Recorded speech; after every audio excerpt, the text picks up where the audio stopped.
What up, YouTube? We're here, episode 125. We're back. Hello. Don't know how long we're going to keep doing the videos. Just got to get better quality and get a better reason for doing the videos. So if you watch the videos and it helps you, excellent. Let us know. It's freaking hot in here. The light may go off, but whatever. We're recording 125. And your wife has wet hair. She's at the pool. Can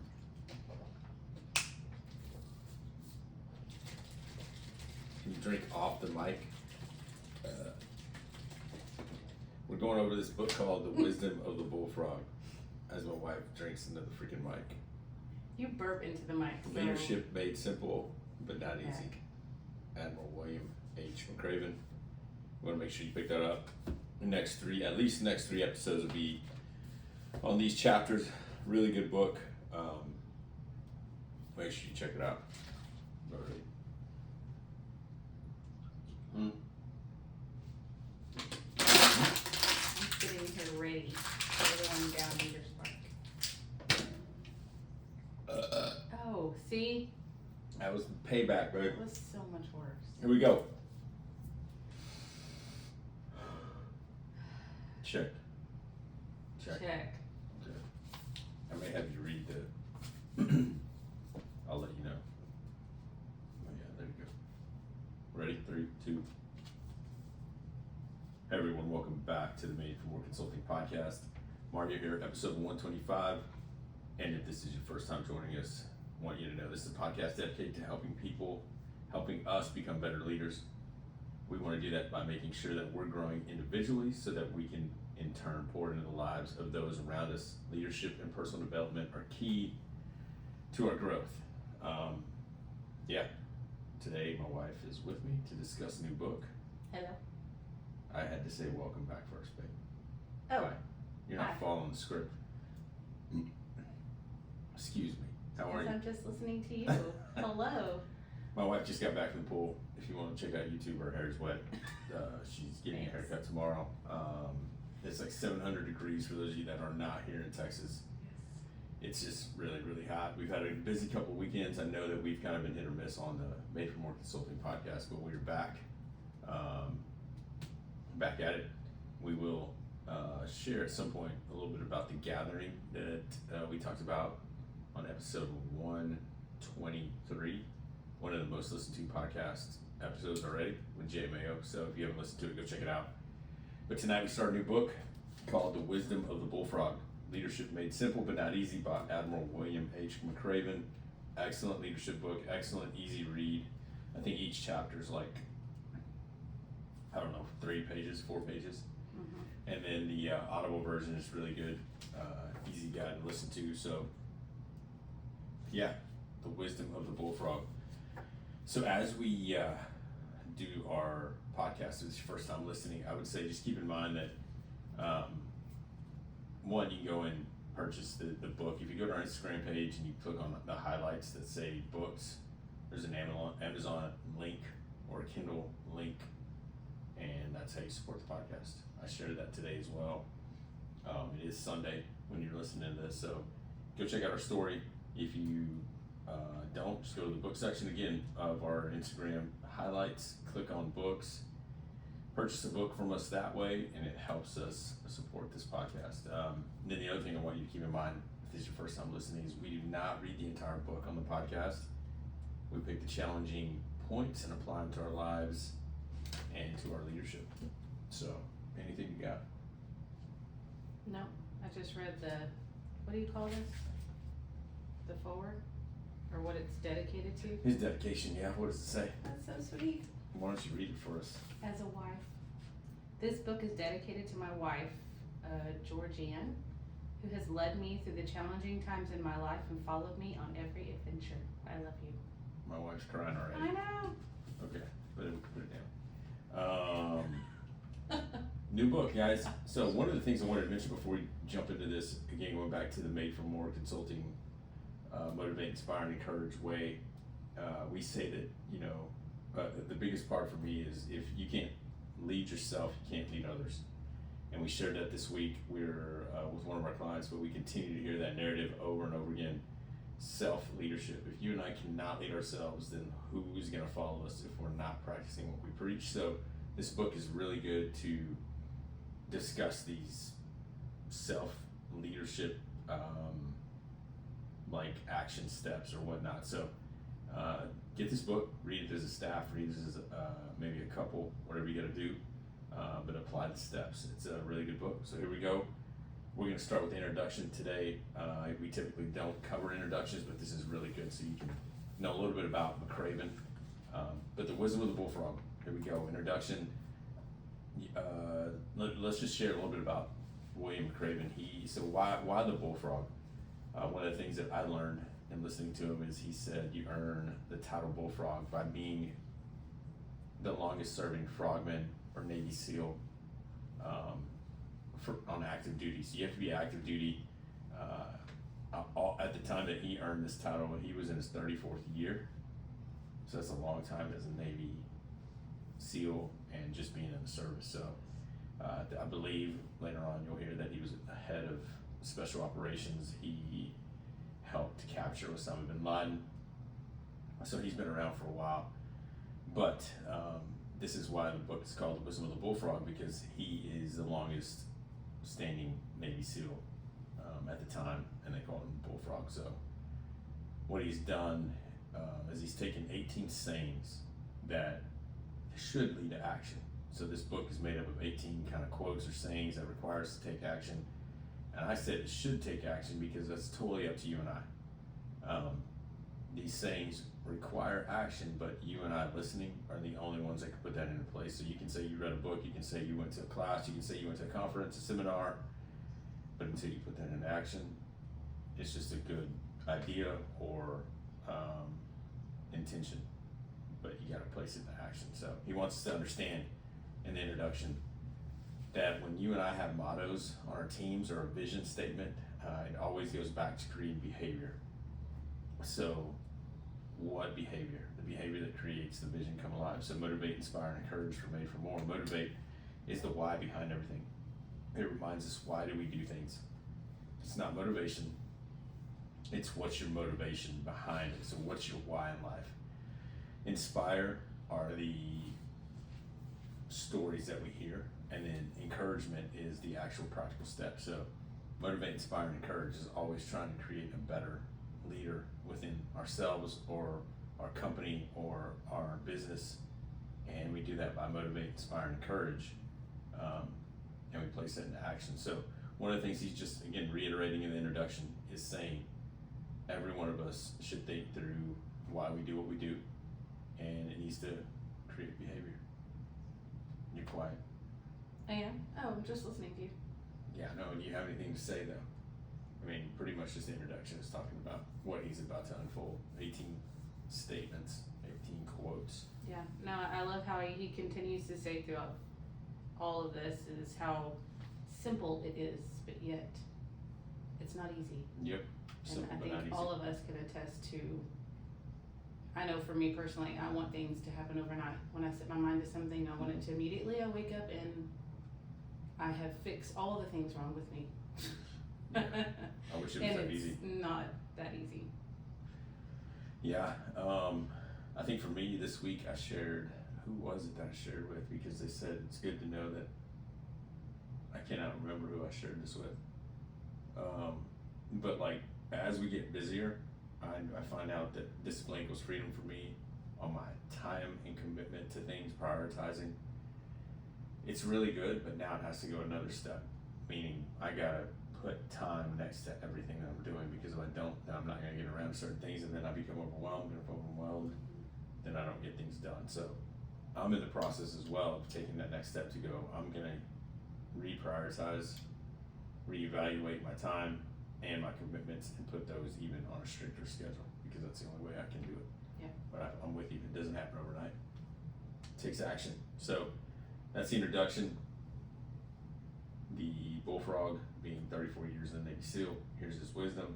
And we're gonna start with chapter 1. The first statement is this: death before dishonor. Chapter 1, death before dishonor. Legend has it that this phrase Death Before Dishonor began with the Greek Stoics, who were prepared to die rather than compromise their values. When I think of that, I think of back to Leonidas, and I think of Gladiator, I think of 300. Those guys were willing to die before they gave up what they valued, compromised, took shortcuts. They would rather die because that's who they were. So it was their character, right? To simply put it, he is talking about having a personal code to live by, something that you can go back to. And as you make decisions, this code is what drives you, this vision, this purpose. So Death Before Dishonor is the code that they live by. And he's taken this chapter to tell you, what is your code? What is your vision statement? What is it that you're gonna live by that always drives you to go back to? Like, if you have let's say you have two decisions to make, and you don't know which one to make. Well, look at your code, look at your values, and go, which is greater? Sometimes either choice is good. Sometimes you just have to make the decision and go with it. But if there's a bad decision and a good decision, then your values are what's gonna drive your decision making. And that's what he's talking about, is honor. So he goes on to say this quote. I love it. Let me read this. It says, "Make no mistake about it. If you want to be a great leader, you must have a personal code of conduct that provides an anchor for your decisions and actions, an anchor that tethers you to a good place of return when you go astray." And most of us will go astray at some point. We are all human. So again, if you and I are going to be leaders, great leaders, whether we're a company, whether we're leading our family or ourselves, that motto, that code, whatever it is, has to anchor us to the values. Again, if you and I are approached by someone who says, "Hey, I'll give you all this money to take this shortcut," if you take it, you've gone back on your values, you've gone back on your code of conduct, you've cut the tether cord, and you're not going back to what drives you. You don't take shortcuts and you say, "Hey, this is what I live by, these are my values, so here's my code of conduct," right? Here's my my code, my personal code. And when that decision comes to be made, you go, "Hey, no, that's gonna that's gonna require a shortcut, I'm not gonna do it." It goes back to your character, and you begin to build who you are. So don't be too hard on yourself, but again, it's about a code of conduct that you want to have in mind as you're living life, so you can go back to it when tough things happen. Yeah, I was gonna say, I love that he addresses the fact that we're all human, Mm-hmm. and we're gonna go astray at some point. But if you have nothing to anchor you back to what you need to be, then you're just gonna continue to make decisions and choices that continue to harm yourself and get you in a place that you can't come back from. Yeah. So, Yeah, and I think it's that statement of, if you don't stand for something, you're gonna fall for anything. exactly. Aaron Tippett. I didn't know Aaron Tippett sang that back in the 90s. I was listening to a country station on my iPod, on my phone. And Whoa, Aaron he Tippett, just went I know. back. Aaron Tippett came on, he said, "You gotta stand for something or you fall for anything." And I had no idea that he said that, but that's true. Yeah. You have to stand for something. Throughout the chapter, this is what I love. He goes back and he talks about the different credos, the different codes, companies that have. He talked about the Marines, he talked about the Army Rangers, the Navy SEALs, the Boy Scouts, the Girl Scouts. The one thing that they have in common, though, and here's what's interesting about the values that we should have. The one thing that they have in common is not just to focus on their organization. They want to create individuals who are leaders in life, not just for the organization. So it's not selfishness.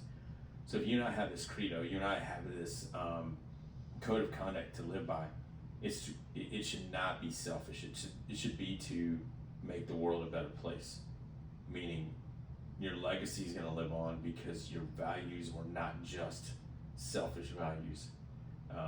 They were to build others up. Does that make sense? Mm-hmm. So like one of the, I guess it was the Boy Scouts or Girl Scouts, was to help create individuals of character for life, not just in the Boys and Girl Scouts, to teach them what it meant to be a person of character, to benefit the world, not to benefit just the Boy Scouts. And I think that's what we got to remember is when we're creating this, when we're thinking through this, when we're doing things, are we doing things just to create them for ourselves or for the world? And that's what is different. That's what I believe separates leaders from good managers. And again, this is how each one of the organizations gauges success. Are they creating individuals for life? Or are they just creating good employees? You need to create good individuals for life. And I think for me, I go back to Brooke from Midland. I give it a shout out to Brooke Malloy. Crap, that's not her last name anymore. Brooke Claybrook. I did her wedding. But again, she was an employee. She lost her mom. I have no idea who this girl is, but I was her manager and then we went back and did her wedding. She had kids. We still keep in touch. Our families are friends. She came when we talked in Greenwood. And again, it's not, and I still go back to Alliston in Washington, D.C. Some of the people that I managed at Finish Line, I think that's just who I am. And I think that's why, the reason I'm saying is to go back to my credo, my value is to create better people, regardless if I'm getting paid or not. But that to me is success, is to go, I've had these friendships, not because they sold shoes for me, because I wanted them to be better people. Does that make sense? Yeah, I was gonna ask you, so I know that this is who you were before you started Made for More. Mm-hmm. So what growing up taught you how to be this kind of a person? I know that, and I don't know where it came from for my dad, but man, we were always taught take care of other people. And I don't know if it was because he was Hispanic and we lived in a white community, but I know he grew up without a dad. I know his brother took care of him. I know he didn't have much, but then we moved to Midland. He worked for Dawson, but I was always, he just hammered that into me and my sister, was do what's right, but also to take care of people. And then some of the things in school that always shaped me was I always got sat next to the special needs kids. Dean, he's awesome. He follows me on Facebook and he always comments. But Dean was always sitting next to me, and I don't know how it happened, but that's what happened. I think in third grade was my teacher sat him next to me, and I'd always help him with his work. And then in fifth grade, Dean was also with me, and I think that's what was communicated through our school, was he works well with me. And I didn't choose that.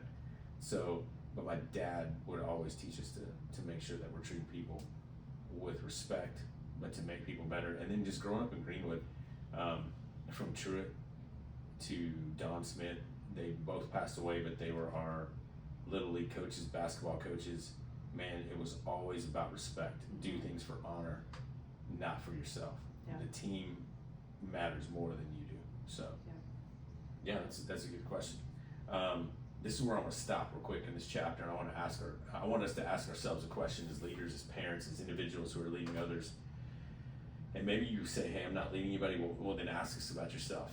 Is your agenda to create something for yourself, or is it just for the organization? Are you focused so much on your own agenda for success that you forget about the individuals and the lives that they have? Are you focused on a product rather than the people? Our goal should never, based on this chapter, our goal should never be to build a company. It should be to build an individual. The people, right? I know individuals don't pay the bills, but a revolving door of individuals will never pay the bills either, because if your turnover rate is so high, you're paying more to bring onboarding, training, and then they leave because you're not keeping them and you're not developing them. So every now and then I'll talk about, I think a word that I keep going around is build. Whether you're building yourself or building other people, you need to build individuals and not a company, not a product, because when you build individuals, they are going to build you. They're going to build whatever you guys are trying to create. This is where this me versus we mentality comes in. It goes into influence or manipulation. If you're all about yourself, then that's me. And that's manipulation. I'm trying to get something out of you. But if we're going after we as a team, you're influencing them. You want what's best for them, not what's best for you. So I want you to ask yourself right now, again, as a parent, one of the things Jocko is challenging is, for me, is when he says, never to use because I said so. That's just manipulation. And I've used that before. Mm-hmm. He's saying always tell the story, the why behind it, so that people can understand it, because you're trying to build in them something so that they can understand, not just do it. Which is funny because it kind of goes against how a lot of people were raised. Oh yeah. Like I think about, a lot of times the thing that was said was, you don't need to ask why. Yeah. this is what we said to do. You know what I mean? So Yeah. it's kind of a different concept for some generations of, Totally. and I know it all comes down to respect. Like if you're Mhm. asking in a disrespectful way, yeah, okay, so that doesn't really count. Yeah. But yeah, it's kind of gone against us a little bit when our kids counter us with, Yep. but why? Why? Yeah. You know, it's like, well, Yep. oh, okay, you really do need to know why. Yep. So that and this as is a parent, we important to need you. to know why we do those things, right? Yeah. Yeah. And again, it goes back to this whole death before dishonor. What are you living by? What are you wanting to teach your kids, your company, your friends? Like, what is it? So there's two quotes I'm going to read real quick in this chapter I want to share with everybody, and then I'll have Jamie read page 11. He ends each chapter with, it's called It's Simple, and he just breaks it down. But here's the two quotes. He says this: doing what is right matters because when exhibited by a leader on a daily basis, it develops the culture of the institution and it develops the next generation of leaders. If you're a person who lacks character, then the culture of the organization will reflect that, and you will be setting up the next generation of leaders for failure. So again, going back, yeah, it's deep because he's going back to repetition, doing what's right all the time, and making sure that you consistently do. Just be consistent in what you're doing. Mm-hmm. The next one is this. So again, it's for personal gain. Is it for personal gain or organizational gain? He says, I often hear that it's hard to know what the right thing to do. No, it's not. You always know what's right, but sometimes it's just very hard to do it. It's hard because you may have to admit failure. It's hard because the right decision may affect your friends and colleagues. It's hard because you may not personally benefit from doing what's right. Yeah, it's hard. That's called leadership. And I think, again, I love it because it goes against what most people think. Hey, this is going to hurt our team. Okay, but is it leadership? Is this character building? Just because you failed doesn't mean that you can't admit that, hey, we did this wrong, or hey, we can learn from this. If you focus on the negative, and that's what's going to happen. If you for example, what the other day when we had our first gathering, and I know we'll share about that later, but the follow-up meeting that we had was one of the best meetings that I had because we did our after action report is what it's called. So we do this, what went well. Mm-hmm. And if you focus on what went wrong, yes, there's things that we had to fix. We knew leaving that gathering on Sunday, there were some issues, but we focused so much time on what went right that we go, that's a win. We want to experience a win, not just reach a goal. We experienced a win, and I think that's vital. But again, this whole thing of him saying, you know, if you're afraid to admit failure, again, we looked at failure and what we said, hey, we need to do this better. But if you don't even look at those things and you aren't okay saying, hey, do we drop the ball here? Again, I think that you're not going to be able to go. You're going to hide that, and then you're going to cover it up, which again goes back to character. So yeah, leadership is not easy. I think the other misconception is leadership is lonely. I think that's a personal choice. We can talk about that on another podcast. But and you know, I'm gonna make that note because I think it's a load. I have to say, I completely disagree with Me that. too. Shouldn't be. No, it shouldn't be. I think it's a choice. Yeah, if you're doing it alone, then it's lonely. Yeah. So death before dishonor was a mantra, a vision, a code. What is the code that we're going to live by? That's one of the questions I have for us is what code are we living by that requires values? One of the things that come to mind is some of the people that I have a conversation with in Made for More, they're asking like, what's my why? How do you figure out what you stand for? Well, here it is. Your mantra, your vision, your code is something you're going to live by that requires action and draws you back to create actions that are not selfish but inspiring to others, but it's what you live by. So he ends each chapter with this thing called It's Simple. You want to read those? Yeah. Number 1, be fair and honorable in your business dealings. It's the only way that you and your employees can leave a legacy to be proud of.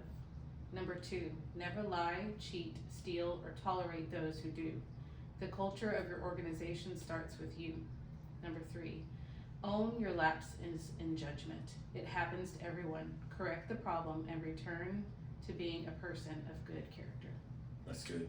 Well, the first one, I think, again, in a culture where prices are going up, certain things cost so much, if you own a business, and I sat with one of our clients, and they want so badly to help the consumer and the customer that they go, we could jack these prices up, but we're not going to, because we want to be the best value so that we can help people and help families.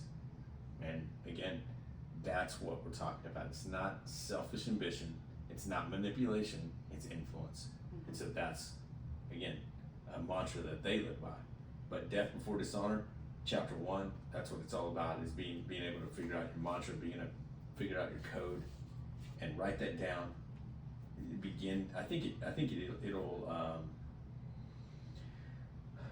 it changes over time, especially after you have kids. But I think it's a mantra or a code that you live by that is not selfish, for sure. That's influential and inspiring, not manipulative. So, yeah. And today we're going to wrap up with chapter 2. Chapter 2. It's called You Can't Surge Trust. Chapter 2, You Can't Surge Trust. Obviously, that's I don't know, but trust is not built overnight. You want to read that? Yeah, at the very beginning of the chapter, it has a quote from Abraham Lincoln. The people, when rightly and fully trusted, will return the trust. I think that's so good. Yeah, but it starts with the leader. It starts with you releasing trust, right? Mm-hmm. And in turn, I think so many times as leaders we can micromanage, and then we ask why they're not doing what they're doing. Well, because there's no trust. You got to release trust to get it back, and when you get it back, you pay it back. So you can't start trust. This chapter is I think it's interesting because it's a short chapter, but it's a chapter about McCraven and Leon Panetta. The first time that McCraven was meeting Panetta to come up with they were partnering. Panetta was the CIA director, and McCraven was the Special Forces commander. He was over all the Special Forces in our military, and so Panetta had invited him up to meet him. He goes up, and there's always been like some kind of strain between the relationships because the CIA does this, Special Forces does this, and McCraven was like, well, I wonder what side he's going to stand on. Is he going to bring some heat to us, or is he going to be supportive of us? And so he's going up, goes into his office. Panetta introduces McCraven to his entire leadership team. McCraven, it's funny because he says he shook their hand, they all nodded to him. Panetta doesn't know anything, so they sit down around this conference table, and Panetta begins to go, hey, we just want to build trust. And each person on that leadership team began to tell the CIA director, Panetta, their leader, hey, we know McCraven. We served with him in Iraq, in Syria, in Afghanistan. Everyone knew McCraven but Panetta. And so what he said after this was key, because he said this, check this out. Well, good then, Panetta smiled. We won't have to spend time getting to know each other, because when it hits the fan, we won't have time to build trust. And I believe so many organizations, I think so many leaders have to take ownership that if there's no trust on a team and crap hits the fan and all these things, chaos is happening, people are quitting, people feel left out, that's a product of trust. And when things hit the fan, like we said before, your character is revealed right then and there. It's not built. It's the team. What is the team's character when it hits the fan? It's going to be revealed really quick. It can't be built right there. So if you're a part of an organization and there's no trust, when it hits the fan, it's what the 300 Spartans did.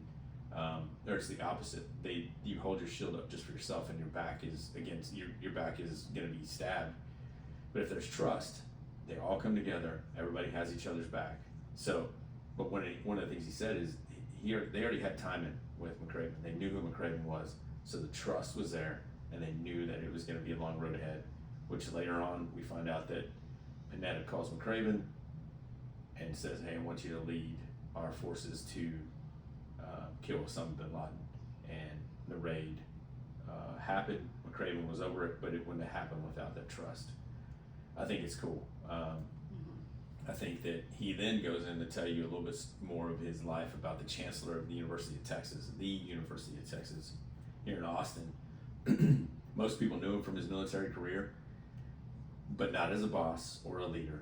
And so guess what he did? So if you come in as a new boss, if you come in as a new leader, if you're someone who's coming in I think it's encouraging. So if you're just now taking over a team, if you're someone that's stepping into a role, he had to build trust. It's one of the biggest universities in the U.S. So what did he do? He built trust from his team by getting to know him. Number one, showing up early, working hard, keeping his promises, staying late, and then he said, "Did I mention working hard?"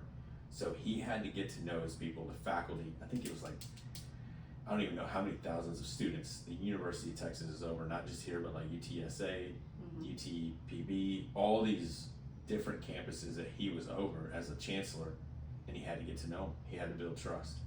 So trust cannot be built overnight. If you and I met for the first time today, it's going to take time. We cannot surge trust because it takes time. If we show up to an event with our team and we don't pull it together and we don't take care of one another, then there are definitely trust issues. But if you show up to an event, things happen, crap hits a fan, and you overcome, I think you need to settle down as a leader, take a deep breath, but then go, hey, we built trust within this chaos, and we pulled together. I know it wasn't the best of circumstances, but we pulled together. Make sure as a leader, you sit down and you talk about that, because that's a source of trust. That's a source of commitment to the team that they built before you went into chaos. So, yeah. Anything on that?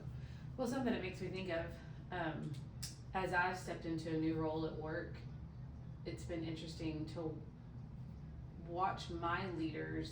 Of course, it kind of goes back to the whole, if you can trust me, then I'll trust you type situation, you know, because it's a brand new role that I know very little of, but the leaders have done a great job of showing me that they care enough about me to take time out. So like when I'm overwhelmed and stressed because I don't understand the job. Yeah, because there's a lot on your plate. Yes, they're not saying, get your stuff together and learn this. They're saying, okay, here's my schedule. Let's get together and sit down together so we can do this together. Yep. And in that builds my trust in them that they care enough about me to take that time out. Yeah. To do that. And that's been my entire team have done those things for me. And I think if I continue to show up and do my job, then they're going to continue to trust me, and it goes back and forth. Yeah. And it does create an environment that causes me to be like, okay, I can stay in this fight a little bit longer because I'm not alone, and they trust me to do a good job, and I can trust them that they're going to take care of me. Yeah. As I'm learning this and filling all the feels and doing all the things. But it goes back to their mantra too, is it's not just about a product. They need things done by you. Yes. But they're willing to develop you. So it's not just about, hey, get this crap done. It is about, hey, we need to make sure she knows what she knows, being developed. Because if you were to step out of that and they got ready because you weren't hurrying, they're about to have to train someone else. Again, it goes back to, you're about to spend more money on a full-time employee, training, you're gonna be behind. So we have to invest in people. As leaders, we have to take ownership that training is on us.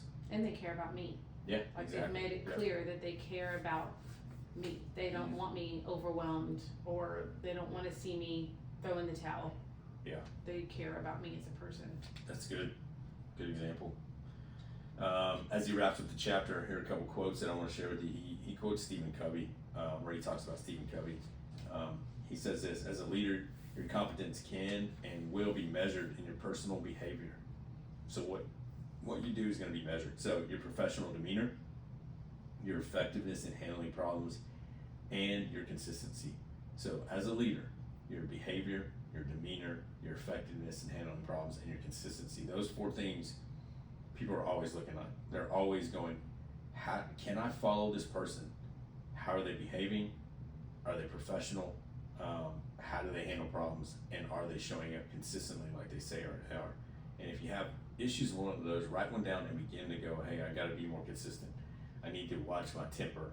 I need to learn detachment. I need to be more professional. Or hey, what are some of the things I need to clean up on my personal behavior so that I can be more of an influence in their life?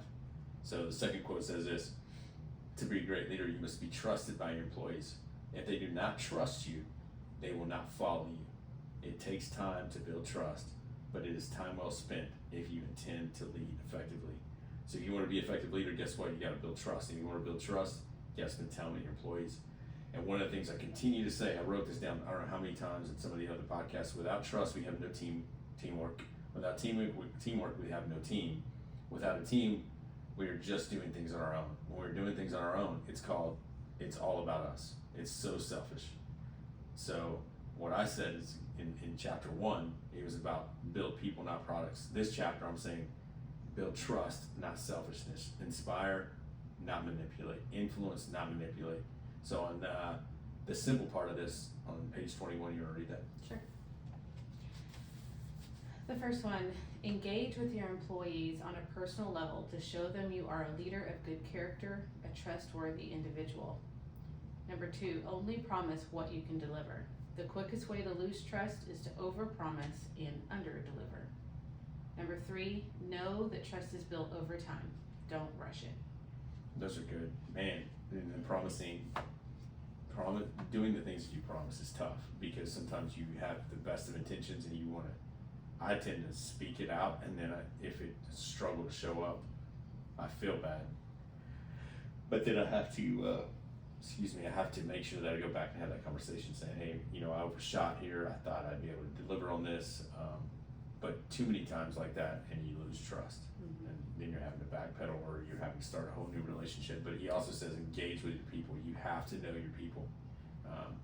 As a leader, if you don't know your people, then they probably don't know you and they're just doing a job. So one of the things I wrote down for us to challenges this week, the action steps. Number 1, what do you stand for? Do you know what you stand for? What is your motto? What is your code? If you have it, great. Does your team have it? Does your family have it? Does your company have it? So number 1, what's your motto? What is it that you're gonna live by, your code, so that it sends it back to you breaking up into action. Number 2, begin building trust with people. Learn the difference between influence and manipulation, the difference between inspire and manipulation. It goes back to understanding that manipulation is all about me and what I want out of the situation, and influence and inspire is how do I make you a better person? How do I get you to where you need to be? And one of the things that I think I posted, I did this the past week or something. And some people have asked, like, what's the significance of the freaking picture I post every morning on Instagram?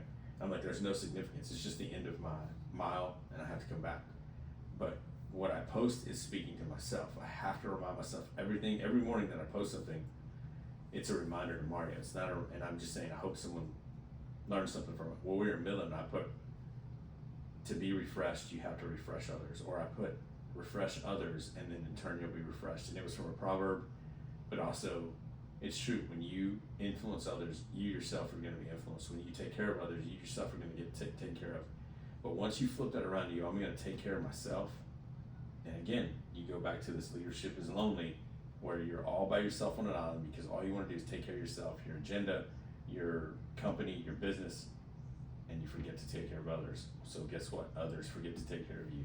And I believe with all my heart that it's, you take care of other people in ways that most people may not see, and in turn, I think God's going to take care of you that way. So, I think we got a good picture of that at the gathering. Yeah, want to explain? Well, there was a lot of pictures, but like as far as doing things together, like I thought about this when you were reading your teamwork mantra. Yeah. We got to see not only our team that we've been meeting with to prepare for the gathering, how they showed up and we did it together, and Mm-hmm. we didn't just get to celebrate on our own. Oh yeah. To see that, like that, we got to celebrate as a team of people because we didn't do it by ourselves. Yeah, no doubt. And that was the coolest thing, to be like, man, this is all of us. Mm. And just that picture of what it looks like for people to come to a place where they feel trust. Yeah, exactly. They wanted to be there. They wanted other people to be there because that was a place where they could, have that, whatever I'm trying to say. No, but that we experienced a win as a team, and it wasn't individual. Like we experienced a win of small simple commitments to each other, Yep. meeting together, putting a goal out there. And yeah, we met a goal, but we experienced the win. And I think experiencing the win is way better than setting a goal and reaching it. So, And it truly was a refreshing for our souls oh yeah, totally. as well. Exactly. And people may not even know that, which is awesome. So again, we're going to discuss that hopefully at some point, Soon. one of the episodes. Yeah. We need to. Yeah. So we're going to keep going. If you haven't bought this book, check it out. Like I said, go to our Instagram, hit the books highlight, and there's a book. There should be a post about the bullfrog. What's it called again? The Wisdom of the Bullfrog. I just lost it. The Wisdom of the Bullfrog. And that's one way you can support us is buying it through our link. So we appreciate all the support. We continue to grow our podcast. Man, we have so many new listeners, and it alerts us and lets us know on our podcast platform. So thank you for continuing to listen. Thank you for continuing to support us. And we're going to continue to grow this. We're going to continue to grow ourselves so that we can, in turn, pour into other people. We want to make sure that we're full so that we can pour out our lives into other people. And again, you take care of people, and they're going to take care of you. So remember, we exist for more. We're here to offer more. Don't ever give up. Every single one of us is made for more. Later, guys. Bye. You too. Hope you guys have a great evening. Thank you for joining us again. And it's good to be back. See you guys later. Buy the book. Talk to y'all later. See you.